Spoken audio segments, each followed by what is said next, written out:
Hello there, this is your teacher Sri class and today আমি এখানে আসছি 10টি রিডিং টিপস নিয়ে।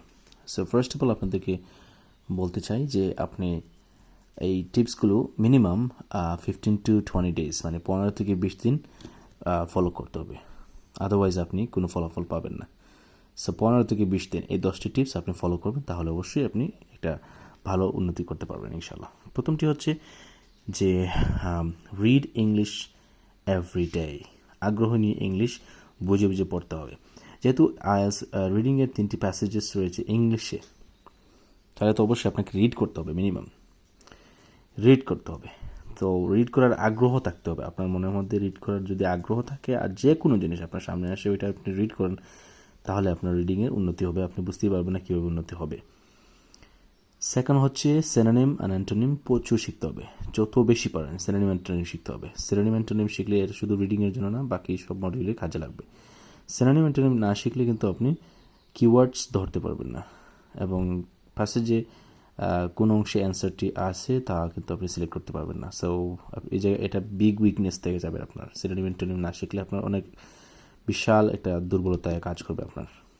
থার্ড হচ্ছে ইংলিশ লাউডলি রিড করতে হবে। ইংলিশ লাউডলি রিড করলে আপনার ইংলিশ যে পড়ার যে স্পিড বেড়ে যাবে, কারণ একটা প্যাসেজ কোনো সময় প্যাসেজের কোনো একটা অংশ পড়তে হয়, এই অংশটি দ্রুত পড়তে হলে আপনাকে এই দ্রুত ইংলিশ পড়ার কোয়ালিটিটা নিয়ে আসতে হবে। এই জন্য ইংলিশ যদি লাউডলি পড়েন তাহলে ইংলিশ ফাস্ট রিডিংয়ে একটা বেনিফিট আপনি পেয়ে যাবেন। ফাস্ট রিড করতে পারলে আপনি ফাস্ট রিড করে রিডিংয়ে প্যাসেজের যে কোনো জায়গায় যে অ্যান্সার থাকলে আপনি ফাস্ট রিড করে বের করতে পারবেন। আর যদি ফাস্ট রিডিংয়ের কোনো হ্যাবিট না থাকে তাহলে আপনি দুর্বল থেকে যাবেন।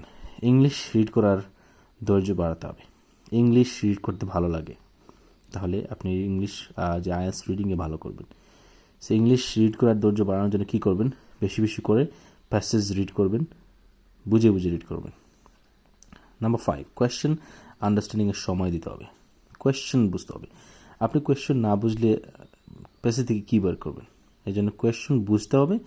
কোয়েশ্চেন যদি বুঝেন তাহলে কোয়েশ্চেনের উদ্দেশ্যটা বুঝতে পারবেন যে কোয়েশ্চেন কী চাচ্ছে, তখন গিয়ে প্যাসেজ থেকে বের করতে পারবেন। আর কোয়েশ্চেন যদি না বুঝেন তাহলে প্যাসেজ থেকে কী বের করবেন এটা আপনার জানা নেই। সো আপনি মানে ওয়ার্থলেস, এই ইফোর্টটা একদম ওয়ার্থলেস থাকবে, মানে আপনার উইদাউট এনি মিনিং আপনি কি প্যাসেজে এগিয়ে ঘুরে আসবেন।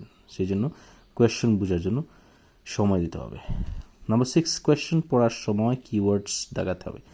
কোয়েশ্চন যে ইম্পর্টেন্স, একটা কোয়েশ্চনে যদি 7টি ওয়ার্ডস থাকে তাহলে অবশ্যই 3 থেকে 4টি ওয়ার্ডস ইম্পর্টেন্ট থাকে, এগুলো আপনাকে আন্ডারলাইন করতে হবে, এগুলো সিনোনিম চিন্তা করতে হবে। এরপরে গিয়ে প্যাসেজে যাবেন তখন এই ওয়ার্ডের পারফেস অথবা সিনোনিম পাবেন, তো সহজে অ্যান্সার বের করতে পারবেন। রিসার্চ হচ্ছে সবচেয়ে গুরুত্বপূর্ণ জিনিস। রিসার্চ মানে এই রিসার্চ দ্বারা এটাই বোঝাতে চাচ্ছি যে কোয়েশ্চন এবং অ্যান্সার এই দুইটা নিয়ে আপনাকে কাজ করতে হবে অনেক বেশি। এই কোয়েশ্চন আমি পড়লাম, এই কোয়েশ্চন অ্যান্সার প্যাসেজে এই জায়গায় আছে, এটা আপনার পূর্বে থেকে জেনে নেবেন অ্যান্সার দেখে। এবং শুধু এখানে রিসার্চ মানে এটাই বুঝতে চাচ্ছি যে কেন এই অ্যান্সারটা হয়েছে, এই প্যাসেজের এত লম্বা লাইনে এই কোয়েশ্চনের অ্যান্সার এটা কেন হয়েছে, কোন সিনোনিমের কারণে, কীভাবে পারফেস করছে, বা কোন গ্রামার ইউজ করছে, কোন সিনোনিম, এইগুলো বুঝতে হবে। এগুলো যত বেশি বুঝবেন তত বেশি আপনার রিডিং স্কিল বেড়ে যাবে। এটা হচ্ছে রিসার্চ, খুব বেশি করতে হবে এটা। কোয়েশ্চেন প্যাটার্ন তো বুঝতে হবে। রিডিংয়ে যে 12 প্রকার কোয়েশ্চেন টাইপস রয়েছে এগুলো বুঝতে হবে, কোন প্রকার কীভাবে দেখতে তা বুঝতে হবে আপনাকে আলাদা টাইম দিয়ে। নাম্বার 9, প্রত্যেক প্রশ্নের আলাদা আলাদা অ্যান্সার করার সিস্টেম রয়েছে, এগুলো জানতে হবে যে ট্রু ফলস কীভাবে অ্যান্সার করতে হবে, তারপর লিস্ট অফ এভিডেন্স কীভাবে অ্যান্সার করতে হবে। প্রত্যেকটা কোয়েশ্চেন আলাদা আলাদা অ্যান্সার ফাইন্ড আউট করার সিস্টেম রয়েছে, এগুলো আলাদাভাবে জানতে হবে। আর সবশেষে সবগুলো উপরের সবগুলো 9টি ফিল আপ করার পর আপনাকে রিডিং ফুল টেস্ট দিতে হবে। অবশ্যই রিডিং ফুল টেস্ট দিয়ে বুঝতে পারবেন আপনার কয়টি হয়, কিন্তু সাথে আপনার যেগুলো হয় না ওইগুলোর জন্য আবার রিসার্চ করতে হবে, আর এগুলো কন্টিনিউ করতে হবে। এগুলো না করলে কখনো রিডিং আপনার ইমপ্রুভ হবে না। হ্যান্স রিডিং ইমপ্রুভ করতে হলে মাস্ট এই 10টি এই টিপস আপনাকে মেনটেন করতে হবে 15 to 20 ডেজের মধ্যে। 15 থেকে 20 দিন আপনাকে এটা প্র্যাকটিস করতে হবে, অবশ্যই ইনশাল্লাহ ইমপ্রুভ হবে।